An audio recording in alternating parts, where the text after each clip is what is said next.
it begins the concept. Yeah, of It course. begins the Of concept. course. And you mean the protests are, and after then they were built this memorial place, right? This monument. It's also part of the Ruta de la Memoria, I think. Students who go to the street to protest against the massacre of the bananeras for an American company.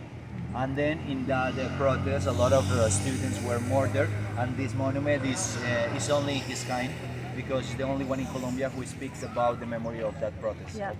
It starts the concept with a 10 list of petitions from students of the Universidad Nacional.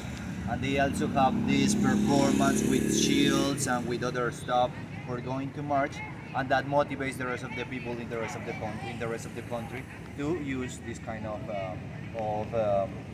this methodology of resistance that is not new.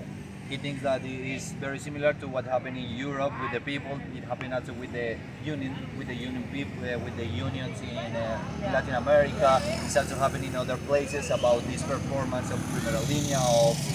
But he thinks like the beginning is in 2019 with this 10 list of petitions of the students of Universidad Nacional. So he thinks like tons of them finding the points of resistance, food, family, and a lot of different relationships to get together in a common fight.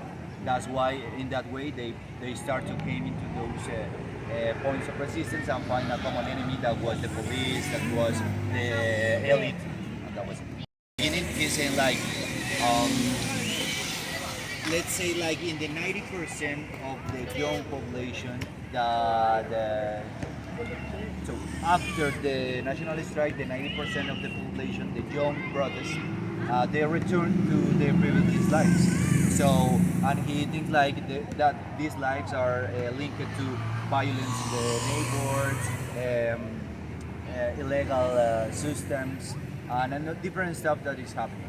And what the private company did, what the private initiative did. So they collect almost 7,000 millions of pesos here, and they say like, hey, this is gonna be for the education because of the young people, because of the blah blah blah blah blah. And that's what happened the same in the 57. Like the private company collect a lot of people because they say like the young people is so important, they change the government, they change this, and they say like they're gonna do investment in public libraries, in different stuff. But in fact it was just an excuse for dismobilize, for unmobilize the people, the young people. And also